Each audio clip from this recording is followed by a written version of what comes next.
partner Bresatech, and we're looking forward to hearing from them about all the wonderful things they do with the NetSuite platform. For those of you that don't know me, I'm Kim Boyd, and I'm half of our advisory and selection firm program. George Trudell is also with us today, and he'll be assisting with a Q&A. So just a little quick housekeeping before we begin. We're in webinar mode, so all of you are on mute. We'll be taking questions through the chat box and the Q&A box, so please submit all of your questions there. George and I will monitor those throughout the presentation, and we'll have time for Q&A at the end. Today, Bresatech will share with us how they leverage the power of the NetSuite platform to optimize item, purchase, and order management. We will talk about NetSuite client Lovesac and how they were able to grow tenfold since making the NetSuite platform decision. Joining us today will be Nan Roker and Patrick Hicks, both of Bresatech. Nan has been leading Bresatech's NetSuite practice since October of 2019, after spending more than a decade as a practice director for our NetSuite corporate. At Bresatech, she's responsible for nurturing the NetSuite Alliance partnership, leading and overseeing the sales division, managing implementations and delivery, and building the NetSuite practice to best serve their clients. Nan boasts more than 20 years of project management experience across a variety of industries, including nonprofit, retail, software, professional services, agency media publishing, and technical services. Nan has worked with hundreds of NetSuite customers. Patrick Hicks will also be joining us today. Patrick is a principal consultant for Bresatech. He has over 20 years of ERP and data engineering experience. He's been working with the NetSuite product since 2011 and has functional and technical knowledge across all of the NetSuite core modules. In his 10+ years of NetSuite experience, he has worked on over 100 NetSuite projects, including 8 years where he served as the Director of Information Technology and Engineering at Lovesac. He was responsible for the initial implementation as well as a second implementation 6 years later when they moved to our One World platform. Patrick's also worked as a CIO for Inventive Clinical and was a senior network manager in the global services organization for General Electric. Thank you, Nan and Patrick, for joining us today, and I will turn it over to you. Happy to be here. Thanks, Kim. All right, so here's our agenda for today. And as Kim said, definitely put questions in the chat box. We do want to address those at the end. So we're going to do introductions. I'll tell you a little bit about myself. Patrick's going to cover NetSuite in the furniture industry, and he has quite a bit of experience and some great stories to tell. Then I'm going to give you some background on how NetSuite works for the supply chain. It's highly informative, and I'll be talking to you about the different complexities, not just in the world, but in leveraging NetSuite in the supply chain. The last section, I'll talk about interoperability and actually give you some examples of customers who we've worked with and some of the challenges we've conquered using NetSuite and other technologies.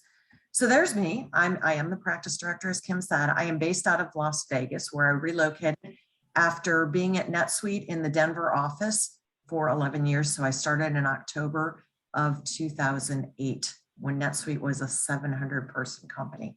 Obviously, you can see that they've come a long way, and I don't know how many exact people work for NetSuite, but I know thousands of them. So you can see some of my logos here. Patrick and I actually met about 10 years ago when he became a NetSuite customer. I was then the practice director of the retail group at NetSuite. Prior to working at NetSuite, I was also in technology. So I was the CIO, CTO for 2 companies that are also SaaS companies, eCollege and RealPage.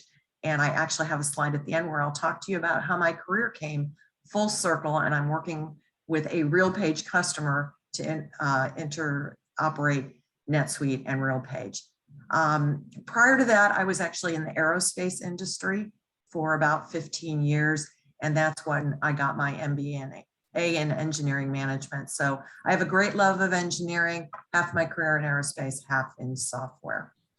With that, Patrick, I'm going to move on to you.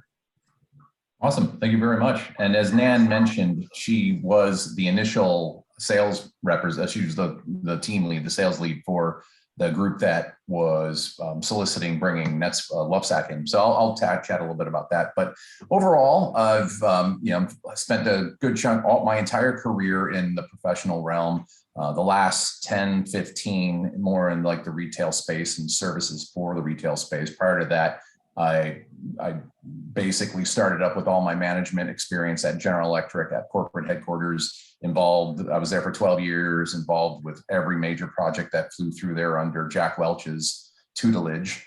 So I thought that was a great place to start. From there, I led a pharmaceutical services business, Inventive Clinical. I was the CIO for that business. And, again, that company, similar to Lovesac, which I'll describe in a second, started off really small and had just incredible, crazy growth. And you can imagine the technology needs around companies that go through such a transformation. After there, I found this opportunity over at Lovesac. I'll chat a little bit about that right now. I started at Lovesac 10 years ago. One of the first things I was brought in to do was to stabilize the environment. The company had just come out of a resale through investment due to some challenges they had as they were trying to grow. Well over 10 years ago, they went to a franchise model that really didn't work out, and the company ended up going through a couple different iterations till finally it was left in the hands of a very small group of people. I was IT employee number 1 10 years ago, and I had basically two things that I had to focus on. One was stabilizing the environment, as far as there were 24 showrooms, 24 places, brick and mortar retail places, as well as a Magento platform. And the revenue was, it was decent for a company that size, but they had a lot of growth plans and they had nothing but Excel running in the background. For financials, they were doing a little bit of Great Plains stuff, but it was mostly journal entry. They had nothing transactional that was feeding anything. Everything went through a translation.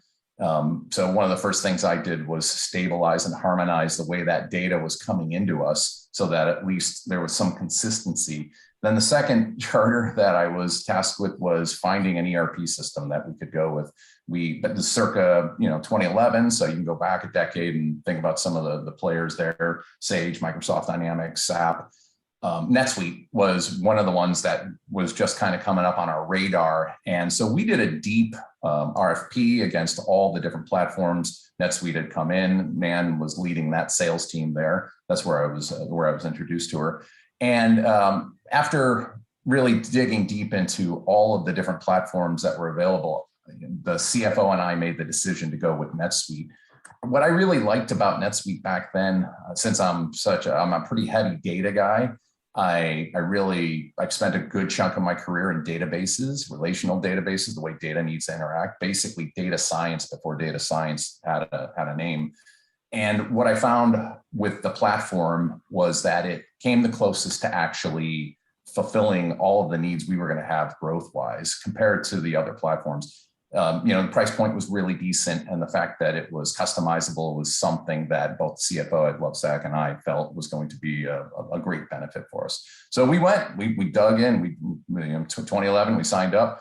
The first order of business within that realm was bringing in the order management, which again was handled by massive Excel spreadsheets. And you can imagine, the whole logistics, supply chain, everything, every aspect, demand planning, being able to be managed from that. Then the second order of business was bringing in sales, and then ultimately the financials. We did great. The company was growing. There were a lot of other fine people, really smart people that were driving that business. And as the number 1 employee, I ended up building the team out to both technical resources dealing with physical brick and mortar realm and all the soft goods, the soft services, mainly NetSuite. We brought in various team members to try to build that team out, but in the end, I really couldn't just get away from just digging in and rolling my sleeves up and being involved in every single aspect of NetSuite within the organization. The Lovesac, $40 million, probably 25 showrooms back then. Fast forward about 6 years after that, they were well over $150 million. They were knocking on the door of 100 locations, and that was 4 years ago. So we made the business decision then that we were the platform that we had kind of grown on, that NetSuite platform that we initially started with, was no longer going to accommodate the crazy stellar growth that we had. So we made the decision to pivot to a new platform. So in essence, we re-implemented out of the existing NetSuite platform to a brand new NetSuite platform, a one world platform that we were able to put a lot more thought in as far as how the scaling was going to need to happen. So you can imagine what that project was. It basically getting all the data, the necessary data, the important data and process out of an existing ERP system, NetSuite, and bringing it into a whole brand new one. That was a project that I led, and it took about a year and a half to do it right. When we finally launched, I'd say that the amount of growth that the business was starting to realize at that point was a lot more than what we had even anticipated for. But I'm very proud in that what we ended up building ended up sustaining that growth. I left Lovesac about 2 years ago to come over to Bresatech. The primary reason for that was I really felt that I had put Lovesac in a really good position for their growth. And I really loved the platform, and I just wanted to explore, other avenues to see if we could bring some of the same excellence that we built at Lovesac elsewhere. And so for the last couple of years, that's what I've been doing at Bresatech. Some of the companies that we've run that over the last 2 years that I've been involved with, they have a lot of the similar challenges that Lovesac had. Lovesac, who they run their entire organization within the NetSuite platform, from HR and employees, service, the support, the customer support, obviously all the demand planning, the procurement, all the management of the orders, all the sales coming in from the PO systems, which happens to be NetSuite's SCIS platform, and then a custom website that ended up just generate the growth on the website with the pandemic ended up really stressing the abilities of integrations. So all of the hard work that we put into that really helped them, build out on that. But what I find with these other clients are they have pretty much the same needs. They have proprietary processes that they feel give them a competitive advantage. When they first hear about NetSuite and they go through the sales cycle, they are told that it can be customized and it can be tweaked. But what a lot of them end up running into once they actually launch the platform is that if they're willing to adopt the best practice of what NetSuite promotes, then it's going to be a fine platform and it'll work perfectly fine. But we tend to run into clients that tend to need to expand beyond the native NetSuite capabilities. And I'll go into a couple descriptions of what some of those are, but they run the entire gamut of how do I get my unique sales data platform? How do I get that data into NetSuite in a fashion that I can run my back-end reports to feed my BI initiatives? How do we build orders that can systemically flow through our supply chain and logistics channels? How do we report the nuance of the data that is specific to our business? One of the companies, one of the first ones that we engaged with was a large furniture company down in North Carolina, Furnitureland South. Their biggest challenge was NetSuite was in the middle of the front end system, which was taking orders, and a back end system, which was running their warehouse. And it was a heavy integration play. It was a heavy process change play. But what we were able to do was go in there and start working with making sure that we could formalize the data from the beginning to the end as it goes through NetSuite. And we ended up really bringing a lot of value and strength and stability to being able to have NetSuite actually act as the middle system. NetSuite ended up becoming the primary source of truth. Data would come in from the front end system, it would go out to the warehousing system, and then they would handle their supply chain and logistics from there. But again, it was the trick there was really getting NetSuite to act as that mediator between those two data points. And obviously there were a lot of other touch points there. The warranty program that they had there, we had to customize to make sure that it would operate in the way that they felt their customer service needed to act. That's another big thing. I think Amazon has had a oversized influence on the customer experience, and how that manifests itself with businesses today are everyone expects that I'm going to get someone to talk to, I'm going to have communication, I'm going to be able to order something, it's going to be able to arrive very quickly, and I'm going to be held and cuddled at every stage of the way. So with Lovesac, and both Furniture Land South and Lovesac, and what we're finding with almost every business is it's definitely shifted over to a customer-centric service business. So each of these businesses, even though they think they're selling furniture, that's the kind of thing they do. But what they're really doing and what they embrace is they're engaging in the customer experience. And in all of these businesses, they tend to want to have some kind of retaining those customers to want to come back. So customer service is a big piece of it, and having a system that can help serve up information in an accurate and expedient manner is at the core of what those businesses need. Some other clients that we've had, not necessarily just in the furniture business, we've had jewelers that really have large needs for customizations and configurations of different permutations of rings and metals and ring sizes and shapes. Trying to run an item master against some of those challenges there, and through a manufacturing process. NetSuite's just built right at its core to handle those things. So we've been able to take what those businesses feel is their competitive advantage, and we merge that with what NetSuite has as its foundational best practice. And that's how we usually work with these clients to achieve success.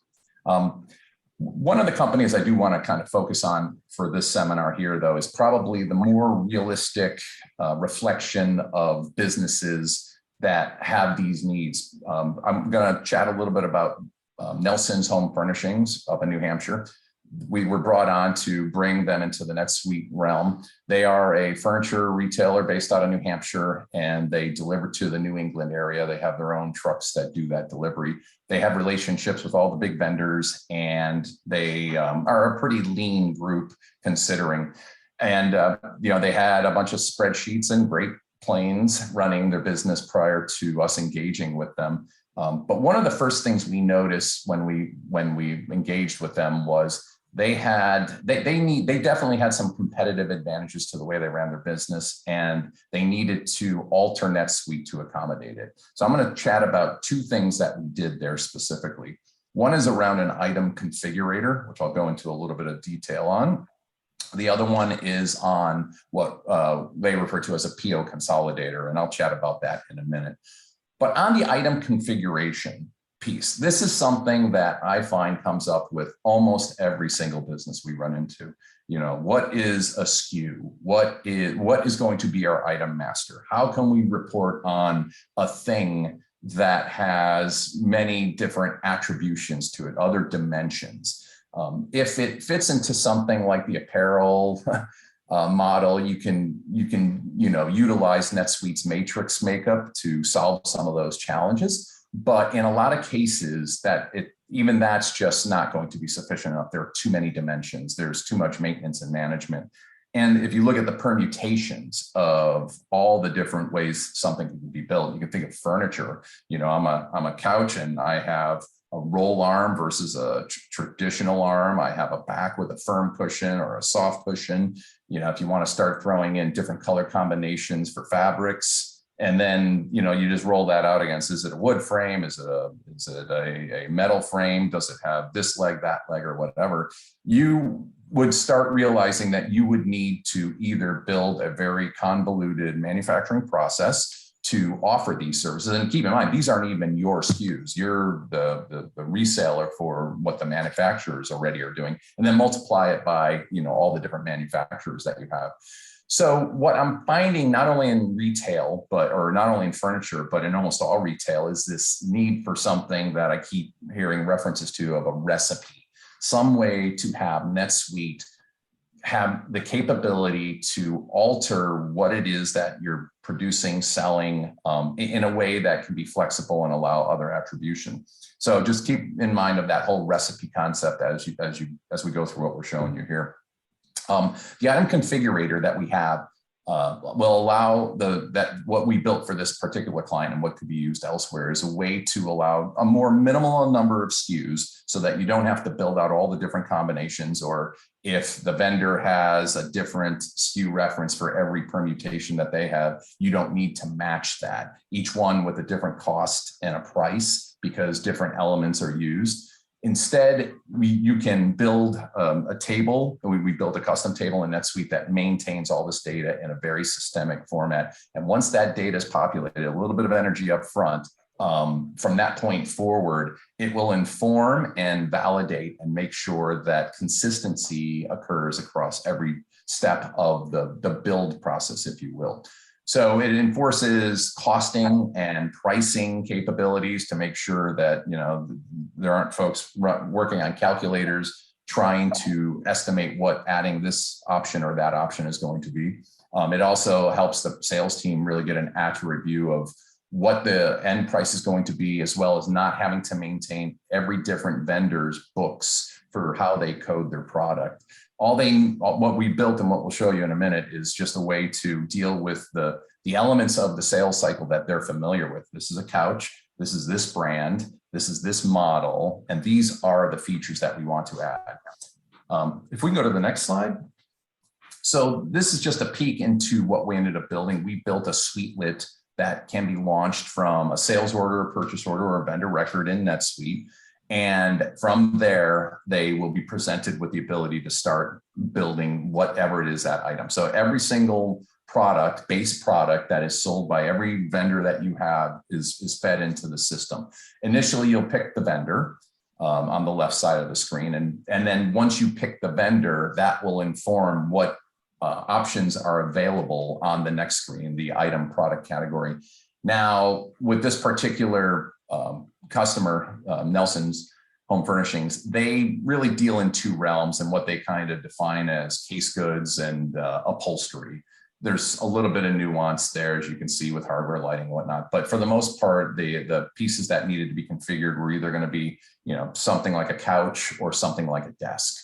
And those build elements have different paths. So what will end up happening, depending on the selection here, is the suitelet will then be informed as to, all right, what other data elements, what other attributes do I need going down this path? Am I going to be building a couch-like thing, or am I going to be building like a desk-like thing that has, you know, wood types and door types, door styles, or am I more of a furniture good where it's, you know, what kind of fabric do I want to use? What kind of shape do I want this to be? What kind of style? If you can go to the next screen.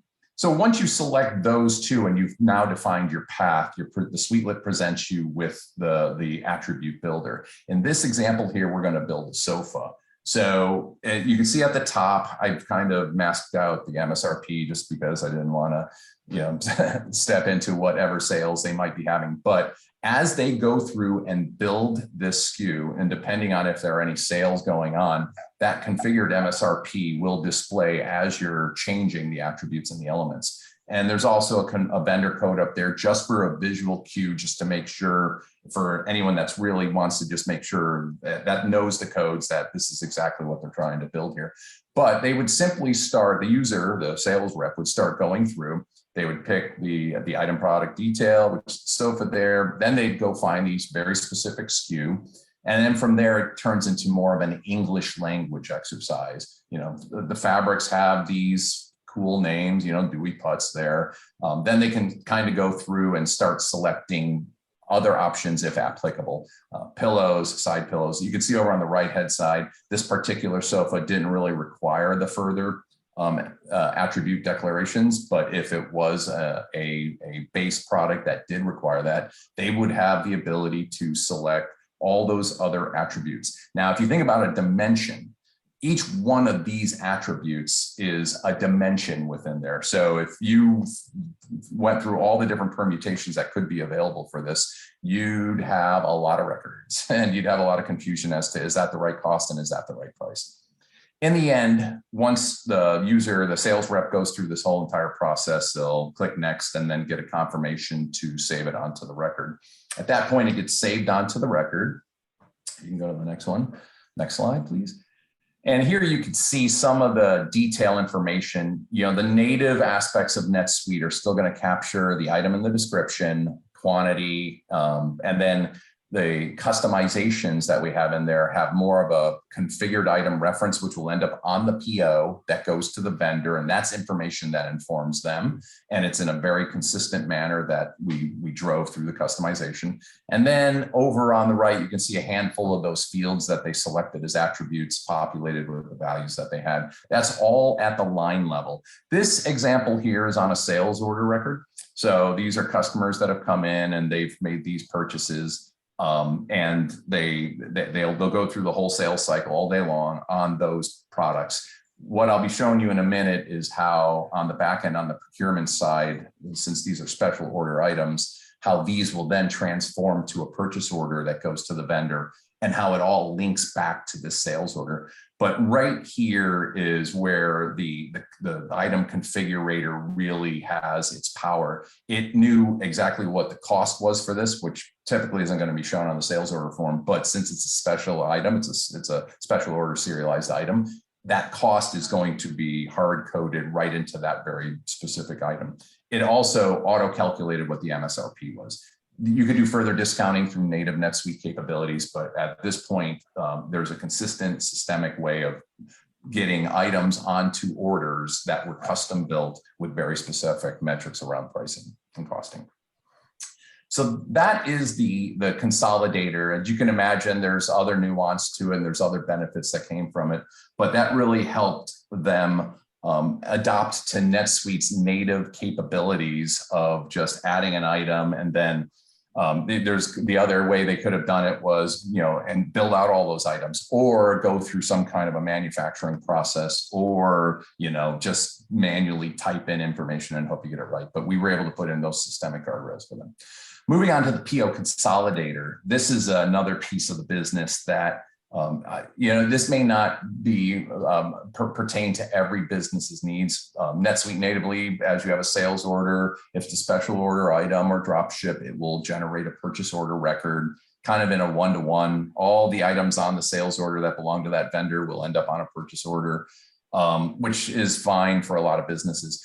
But in the furniture realm specifically, and possibly in other realms, this need to have or where the vendors charge a per PO fee. So you can figure a $75 fee for processing of a PO.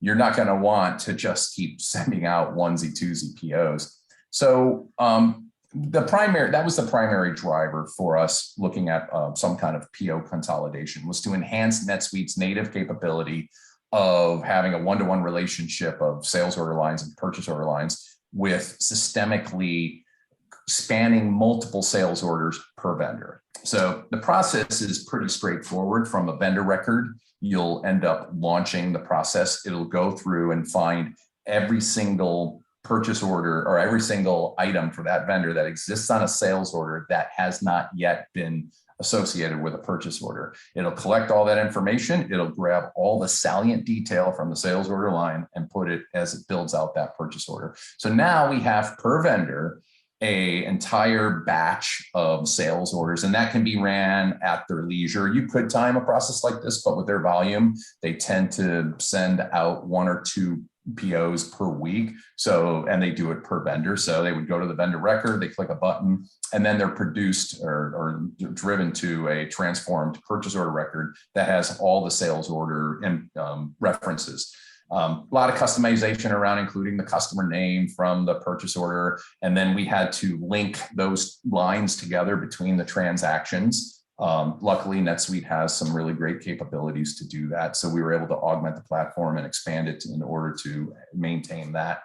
The other big challenge they had with their serialized environment was auto numbering. This is NetSuite has some capabilities around this, and they keep coming out with more features that allow some of this.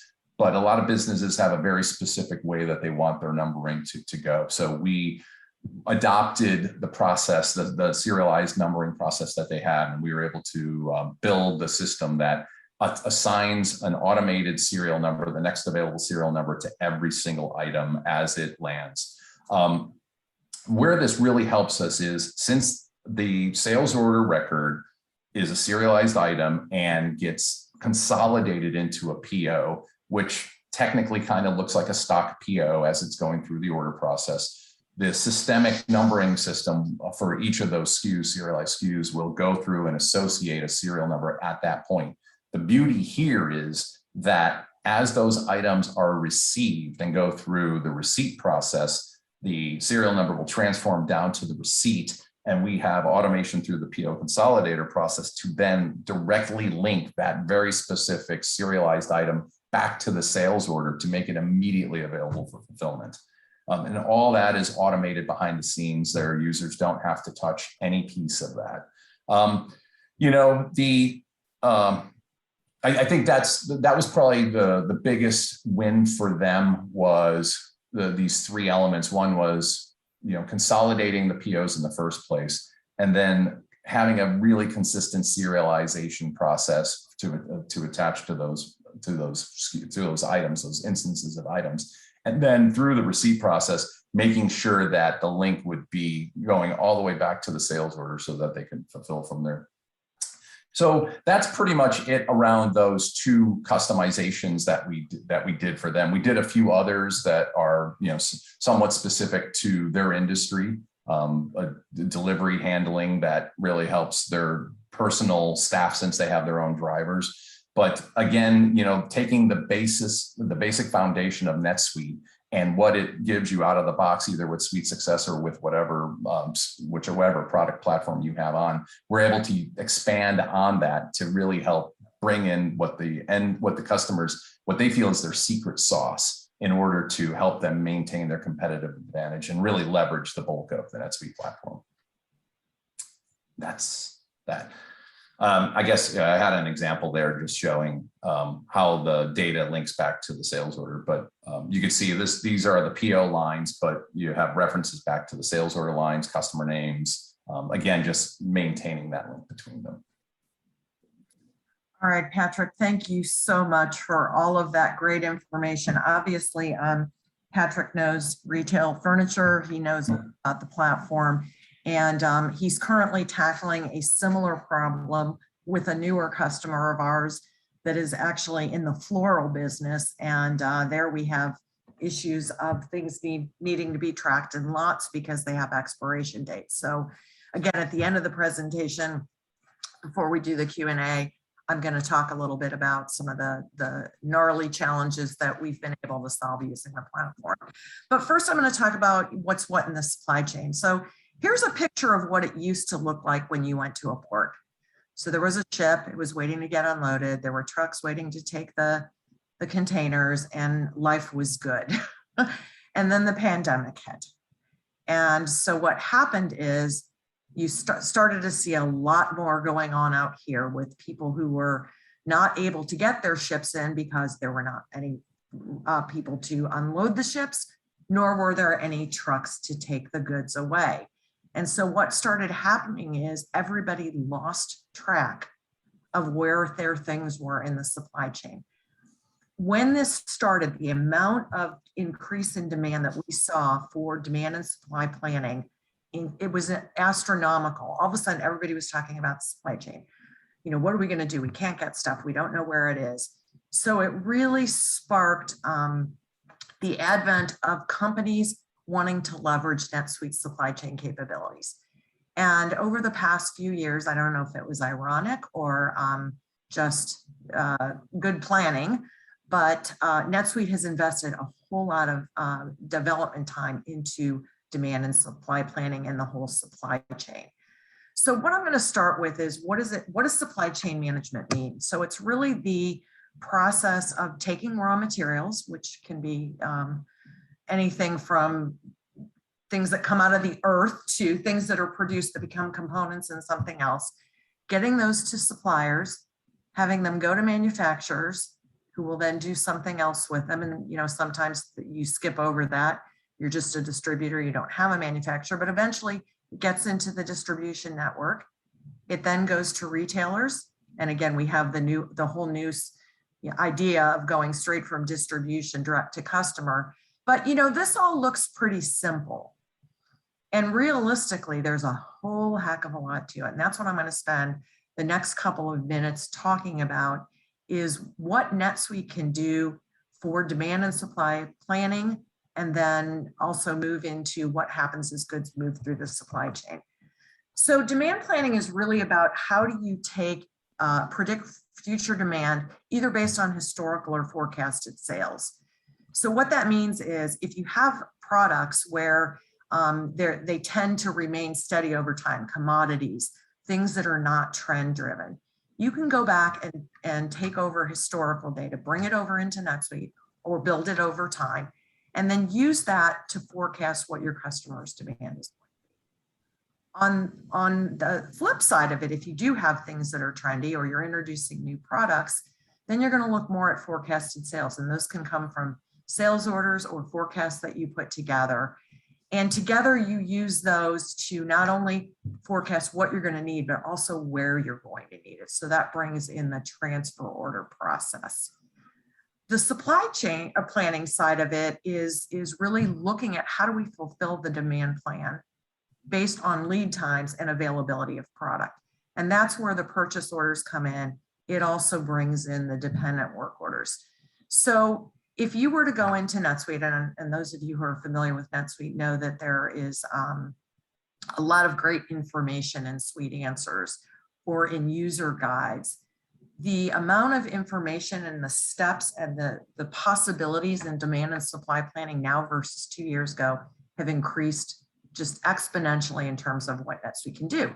And as you guys all know, a platform is great, and Patrick just explained to you some of the neat things that we were able to do with it, but with flexibility comes complexity.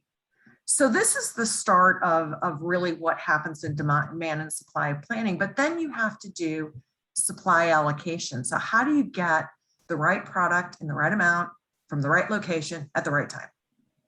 So you've got to have allocation strategies that allow you to say, here's where we're going to initially put things.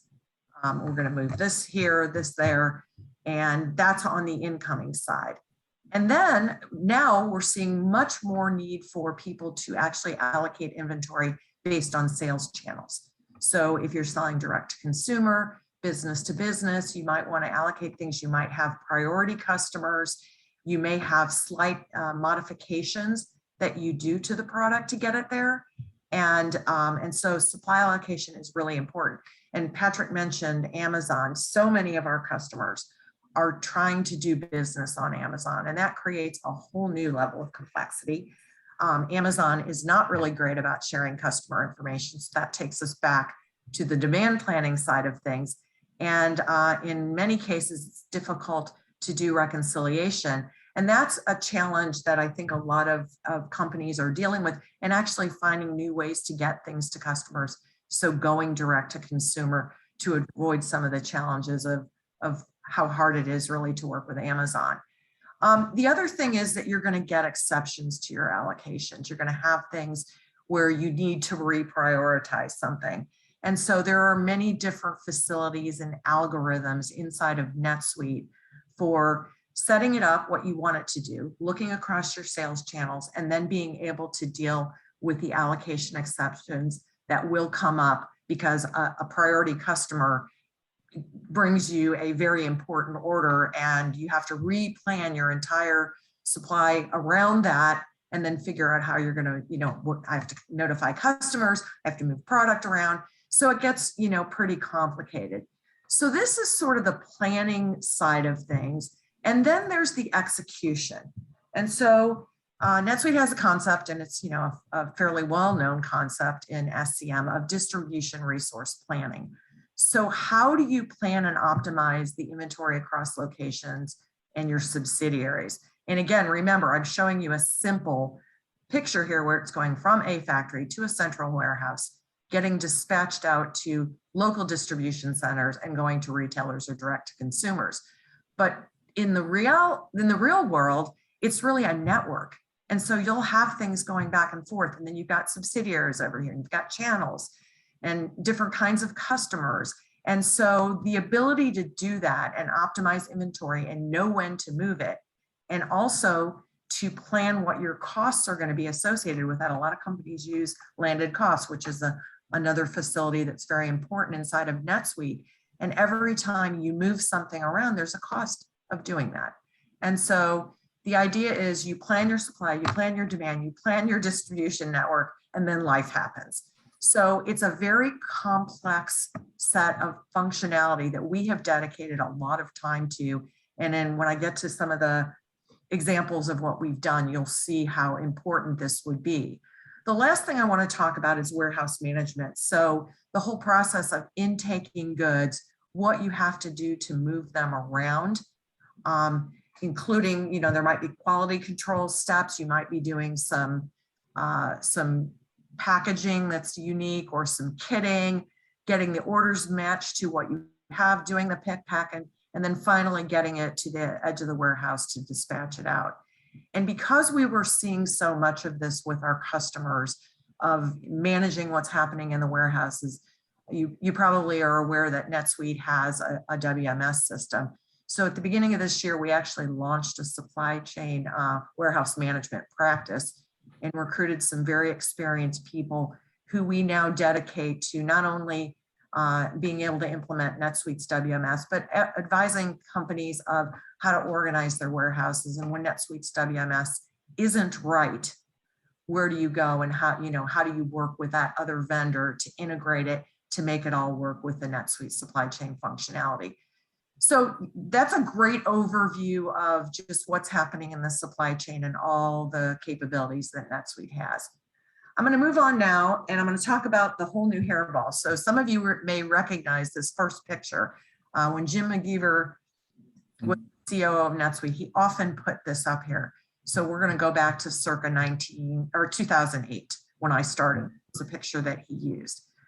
Fast forward to today, it's not just about this, and it's not just about what I showed you, but we've got all the social networking and Facebook Marketplace and this and that, and so it's just made things so much more complex. And as you look at how many applications are in the business space, and whether you agree with these numbers or not, the growth has just been exponential of going from, there are a lot of technologies that don't even exist anymore, but for every one of those, there's 15 more to do various things, whether it's, from advertising and promotion to content and user experience, all the way to commerce, doing your management, and then finally accounting for it. And then we've got this whole social layer in there. So what that's presented is the opportunity to create new ways to connect things. And so if you've worked in retail, EDI has been around a long time. And NetSuite has, several, and I've just picked some of the key ones that we work with. There's certainly many more suppliers out there. And so it's, a lot of companies are using EDI to communicate back and forth between distributors, retailers, and the places where these things are being created. So EDI is a very specific set of formats for different types of transactions to go through the supply chain. Then NetSuite has, Patrick talked about Suitelets, we have web services, all kinds of ways of connecting data, including ODBC if you're going into a data warehouse. And then NetSuite also has put a lot of money in. If you went to SuiteWorld, you heard about the banking application to getting connected to financial institutions, because part NetSuite is financial system. And then back in the spring, NetSuite bought FarApp for e-commerce connectivity. So that's the next layer of things that we work with. Then there are some vendors out there that have NetSuite-centric solutions. So you may have heard of NateSync, NetScore, Nova Module, and then a lot of the SDN vendors also have their own, like a Concur, Expensify. A lot of those vendors will have their own way to do point-to-point connections. And then finally, there's the world of iPaaS, and that's really a platform-centric approach where you can create automated workflows. And if you'd asked me to talk about this a few years ago, I would have said everything was through Celigo and Boomi, but we're now seeing on the high end, MuleSoft and Jitterbit, Workato and Tray.io are really coming up. So if you just think about all the different, turn this into a network, all the different kinds of activities that might happen, and then all the technologies that are available to connect them. It's an area of expertise that, you know, we continue to develop. And I should mention that Patrick actually leads our technical team. So we have a group of resources, both onshore and offshore, who do a lot of this technical development to get data into and out of NetSuite and its related things. All right, I'm going to end with a couple of innovative solutions that we've done. And I told you that I was going to come back to my relationship with RealPage. So I had a customer or a prospect call me and say, I was looking on LinkedIn and I saw you used to work at RealPage. We're thinking about buying NetSuite and we need to connect it to RealPage. Can you help me? Well, what that turned into was a solution where we are creating a connectivity to RealPage and Entrada, which is another property management company. And they leverage the services premium SKU. And that's another thing that's very interesting about what we do is a lot of times we are, you know, trying to figure out what's the best vertical solution to use for a customer. In their case, and often we see different kinds of HR systems where we're bringing data in from those. Most often what we see is that you're bringing CSV imports to create journal entries to create the payroll liability. These are more around invoicing. So they are a provider of services leveraging other platforms to properties. So they have property staff that are interacting here and sending information into NetSuite. And then you can see here that there are a number of payment relationships, data integration, and third parties that are doing expense management and invoice payments. So this is one solution that we are currently working on. This next one is one of my favorite companies. It's a company called Fuji, and they do promotional products and agency services for affinity type products. So Disney, colleges, things that are branded. And their landscape has Salesforce as the front end CRM that then leverages a NetSuite solution. So contracts or sales orders, campaigns or projects. And then they have NetSuite WMS. So that's sitting here in this box. And they have a proprietary system that does some of that stuff that I just talked about, that creates the allocations and decides how to dispatch goods and then connects over to the various delivery solutions that they use, which a lot of them are just-in-time delivery. So again, integrations happening over here, integrations happening over here. Here we used Soligo. Over here we had to do some custom development because that's a proprietary platform. The third example is actually for a utility company, and that's a space that NetSuite hasn't traditionally played well in. And we are actually working to develop an industry vertical solution for companies that do electrical and gas distribution, so the services piece of it. And here we leveraged a third-party company called Zone Advanced Billing. We could have also done this inside of NetSuite using Suite Billing. And if you know anything about Zone, it's built on the platform.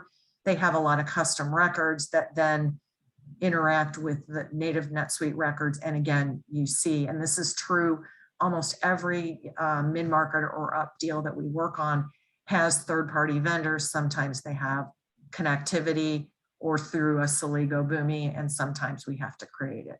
And then the last one I want to show you is the one I talked about, were the floral sales. And this one is, they have a proprietary system, they call it Dash. They have Salesforce on the front end for their consumers, and then they have B2B business through Shopify. And right now that proprietary system is doing a lot of the allocation of inventory, again, kind of like up here, but NetSuite is doing all the front end and back end of the supply chain. So, you know, I love the platform. I've been doing it for 13 years. I don't know what I'd do if I wasn't doing it, but you know, this is what we've done in the 2 years and more since we've had Bresatech. But you know, I'll leave you by saying that I love the team that we've put together. You know, Patrick was my customer. I have another person on the team who is a customer, and then we do have in our core team, we have over 100 years of NetSuite experience. So if you have gnarly problems, we're the ones you want to call. And with that, I'm going to turn it over to Q&A. Thank you, Great. Nan. Kim, do you want me to Yeah, George? jump in here? Or you want to do it? Yep. You can jump in. Yeah, go ahead. Thank you, Nan and Patrick. We appreciate that overview. And George, why don't you go ahead with some of the Q&A? Cool. Hi, Patrick. So question for you. Way back at the beginning when you were speaking before, you said that you moved over to the One World platform. So wanted to hear more about what is the platform? Is what's One World versus NetSuite, or are they all really the same thing? Yeah, so one, and Nan could probably answer that more from the sales side, but from the technical end, One World allows you to do other deeper financial capabilities like multi-currency, multi-book, a lot of the nuance around that. But for Lovesac, since we were going to be growing globally, we really had no choice. And then I say that we were able to benefit so much more from other factors of that platform. But yeah, so it's all NetSuite, but One World is this add-on module that allows you to get a much richer set of functionality. Yeah, and I think Right. So go ahead, George, Nan. I don't remember the exact date, but I think it was around 2010 when the shift happened from it was called like Zoll or something weird like that. And then they started bringing in all the international capabilities, and you could buy either product for a while. So eventually everybody migrated to One World. Right. So I think my simple view of it is the moment you go into multi-company, you probably need to be thinking about looking at the One World, which it's all NetSuite. It's just it allows you to do more of the multi-company stuff. Okay. So, and then the next question was on the configurator. It was about the configurator that you were showing, Patrick, was more simplistic. As a NetSuite person too, just throwing out there, we also have partners. So maybe take us through why you would use NetSuite to do your configurations and the power of the platform versus when's the time to flip over to one of our, like Configure One or something like that, one of our best of breed partners. Yeah, and that's a good point to clear out, or to make clear. For this particular solution, the client definitely wanted to keep as much of it in NetSuite as possible. The sales staff, just from a licensing standpoint, wanted to use NetSuite and to minimize any kind of integration communication that needed to go back and forth. To your point, it was pretty straightforward, and it was built to a model that they typically run their business. Can NetSuite go beyond that in the platform itself? Definitely. We've done, I've seen customizations where you're building SKUs on the fly. So you're kind of going through more of a graphical experience. And then in the end, you're yielded with a new item that can then be used. So in platform, there are those capabilities. I think a lot of it, as far as the decision to whether you want to do it internally within NetSuite natively, or partner up with somebody that has probably a richer functional set of tools to do that, really comes down to what your requirements are. I think the beauty of NetSuite is it can accommodate both of those scenarios, but depending on the specific requirements, that's what's really going to dictate whether you want to keep it in platform or expand outward. Well, I would say that, Patrick, plus the cost. In this case, the Q solutions can be pretty expensive.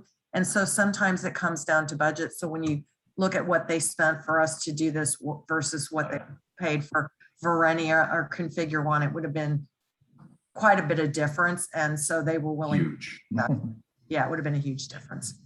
And then just putting one plug out there, I mentioned Configure One, Nan mentioned Verenia. So the cool part about Verenia is you don't lose the on-platform piece, right? Because Verenia is built for NetSuite with our platform, in our platform, all looks and feels like NetSuite. So you've paid more for that, right? You've paid more for this package, and you still may need to do some customizations beyond that in NetSuite, but at least you're all on platform at that point.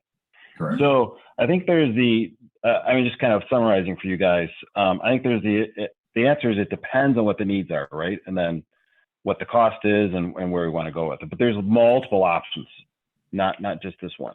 And that's true on Cool. everything we discussed. There are so many options at all the little bits and pieces of what I showed you. Same thing with like demand planning. There are companies out there that do bolt-on demand planning solutions, and sometimes customers choose those.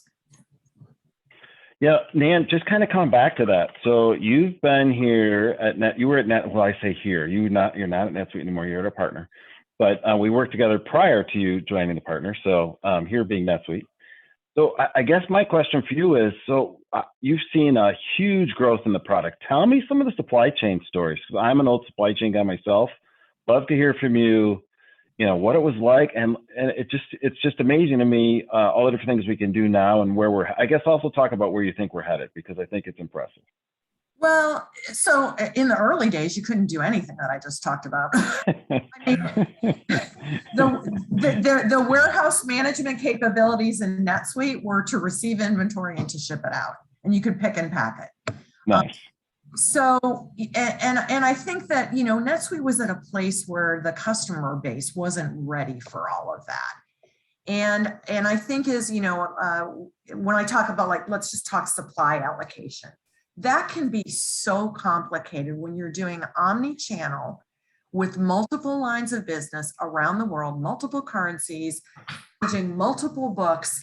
And I think what it's done is, for those of us who are practitioners, it keeps it fresh because there's a way to do it. You just have to figure it out. And I think what it does for the community of people that are listening to this is it gives them opportunities to learn more about what's happening in the business world.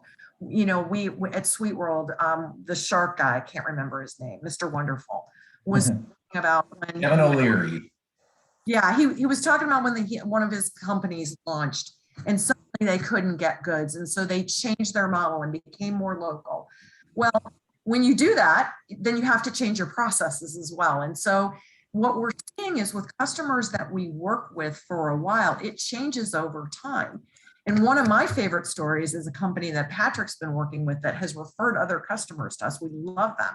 It's a company called Burrow, and they're in the furniture business. But what they've done is created a special front end that allows you to visualize your room, like Modzy, another one that does this, and then turn that into working with a designer, turn that into an experience where you can create the POs and have things drop shipped to you.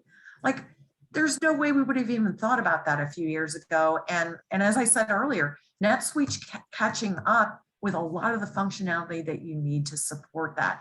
So the challenges are just, they're endless, and it's fun because if there's a will, there's a way, and you can figure it out. And so, I think NetSuite will continue to invest in some of these supply chain things. And I think what's coming next is artificial intelligence, and that hasn't been applied here yet.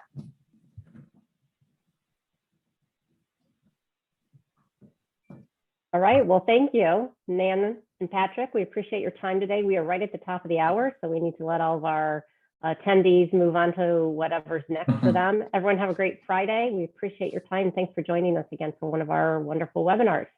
Thank you all. Thanks everyone for joining. Thank you.